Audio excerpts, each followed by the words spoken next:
ഇന്ന് നമുക്ക് കിളിപ്പാട്ട് പ്രസ്ഥാനത്തെക്കുറിച്ച് പഠിക്കാം. കിളിപ്പാട്ട് പ്രസ്ഥാനത്തിന്റെ ഉപജ്ഞാതാവ് എഴുത്തച്ഛൻ. തുഞ്ചത്ത് രാമാനുജൻ എഴുത്തച്ഛൻ എന്നാണ് മുഴുവൻ പേര്. അറം പറ്റാതിരിക്കാൻ കിളിയെക്കൊണ്ട് പാടിച്ചിരുന്നു എന്നാണ് പറയപ്പെടുന്നത്. ആധുനിക മലയാള സാഹിത്യത്തിന്റെ പിതാവ് എന്നും ഇദ്ദേഹം അറിയപ്പെടുന്നുണ്ട്. ജന്മസ്ഥലം മലപ്പുറം ജില്ലയിലെ തിരൂർ. ഭക്തി പ്രസ്ഥാനത്തിനും തുടക്കം കുറിച്ചു. ഇദ്ദേഹത്തിന്റെ പ്രധാന കൃതികൾ അധ്യാത്മരാമായണം, മഹാഭാരതം എന്നീ കിളിപ്പാട്ടുകൾ.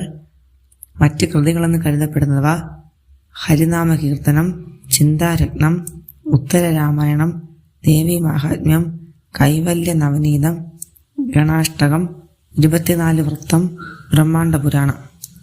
എഴുത്തച്ഛൻ കൃതികളിലെ പ്രധാന വൃത്തം കാകളി. പുതുമലയാൺമതൻ മഹേശ്വരൻ എന്ന് എഴുത്തച്ഛനെ വിശേഷിപ്പിച്ചത് വള്ളത്തോൾ. നവരസങ്ങളും വർണ്ണിച്ചിട്ടുള്ള എഴുത്തച്ഛൻ കൃതി മഹാഭാരതം. തുഞ്ചൻ ദിനം ആചരിക്കുന്നതെന്ന് ഡിസംബർ 31. എഴുത്തച്ഛന്റെ അധ്യാത്മരാമായണത്തിൽ അധ്യായങ്ങളെ വിഭജിച്ചിരിക്കുന്നതെങ്ങനെ? കാണ്ഡങ്ങളായി. 6 കാണ്ഡങ്ങളുണ്ട്.